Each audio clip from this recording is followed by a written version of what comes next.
Hey, what's up, guys? SleepyJ here, pregame.com, joined by the one and the only Uncle Dave Essler. We're going to go ahead. We're going to preview some picks tonight that we like for the Western Conference Finals Game 2. Uncle Dave and I, we're going to go out. We're going to give out some free prop plays. I like one. Uncle Dave likes one. Uncle Dave, I'm going to let you go ahead first. Who are you looking at for tonight with your prop stuff? Yeah, Sleepy. I like Draymond Green over 23.5 points, rebounds, and assists. I think it may tick down a bit, or at least reduce to the under. So we may get a little better number as the day wears on. But in game one, he had 22 combined, and he only played 29 minutes. The guy averages 22 on the season, and a little bit better at home. So we're not asking him to do much more than he would normally. And also in game one, Golden State, they only took 16 free throws. I expect that number to climb, and I expect Green to be the beneficiary inside. I think the Warriors will go inside out again, if for no other reason that Dallas is the number one perimeter defending team in the NBA, which kind of also gets me the under in this game. That and the referee Eric Lewis, who called that Boston game 7, 190-point game. But anyhow, Green combined for 37 points, rebounds, and assists in Game 7 against Memphis. So he's trending in the right direction. And I think what I like most about this bet, Sleepy, is that Green can get there any number of ways. He's potentially good for double-digit rebounds, double-digit points, and a handful of assists. So to me, I think this bet, it doesn't really matter who the Warriors offense goes through. He has so many ways to get there that I bet Green over 23.5 points, rebounds, and assists. I don't dislike that one there, Uncle Dave. I think he probably has a pretty big night tonight.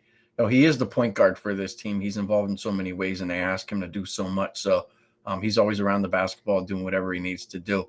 For me, I'm going to go ahead. I'm going to take Klay Thompson over 20.5 points.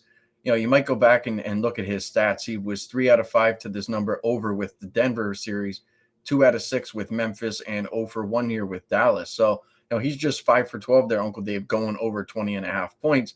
But 3 of those games were blowouts. So this very well, could not be 5 and 12. It could be 8 and 12, which would actually be pretty good. Here's one of the reasons why I like Klay, though. He always gets his minutes. Coming off of the injuries, doesn't matter. Kerr still has him out there for 35 minutes a game. And, sometimes blowouts will take him off the floor for a little bit. But in game 1 against Dallas, there was a blowout. He still played 35 minutes. With Klay chipping in last game, I think more than anything, when I looked at that game, it was Poole, it was Wiggins, it was Curry, hitting the big shots, having the big moments. It wasn't Klay. He was just out there just kind of doing his thing. And he did start out a little bit cold. So, we all saw Steph out there dancing around. And I think the Mavericks are going to look and be like, who hurt us in game 1? Well, it was guys like Wiggins. He took 17 shots. He took more shots than anybody on the Warriors. It was guys like Steph, hitting those big runners at the free throw line, then going and beating them up there also at the free throw line. So I think that the Mavericks are going to go ahead and look and say, we have to keep Steph, from dancing around, getting the crowd all riled up, and we can't let Wiggins just do what he wants, having 17 shots. But this is the problem with the Warriors. They're so hard to defend. You have Poole, you have Klay, you have Wiggins, you have Curry, and you have Draymond being the quarterback. Somebody has to be at least not as heavily defended. And I think one of those guys is probably going to be Klay, because he was the quieter guy in game 1. And one of the things that we've been hearing there, Uncle Dave, and I know that you've been hearing it, is that Klay has lost his step. It doesn't matter.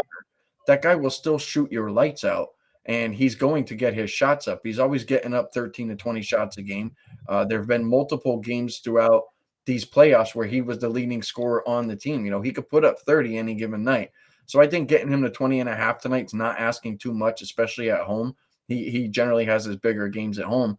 I think Draymond probably targets him tonight there, Uncle Dave, because Curry and Wiggins might be locked down. They might get a little bit more stickier defense because of the way they performed in game 1. So I'm going to go and give that out. Klay Thompson over 20.5 points. Uncle Dave's going to go ahead. He's going to go ahead and give you out Draymond Green over 23.5 points, rebounds, and assists. All right, cool. And to your point about Klay, losing a step, I think he has lost a step, but I think it shows up more on defense, which is why I'm inclined to lean Dallas tonight as well. Yeah, I agree with you with that too. I mean, it was bound to happen, but one of the things I have been hearing, the last week is just he doesn't look like he's the Clay of old. He's lost a step, but they never say anything about his shooting. They never say anything about his shooting. It's just that he's lost a step. Well, what do you expect off of a repaired knee and a repaired Achilles? It's going to happen. You're going to lose a step, but he still will shoot your lights out. So they can say whatever they want, but Clay's the man. So I'm go ahead. We'll give those out. Those are your free prop plays for tonight. Western Conference Finals Game 2. You guys know where to find me and Uncle Dave on pregame.com. Make sure you guys go ahead and check here for more videos. Good luck tonight, and we'll talk to you later.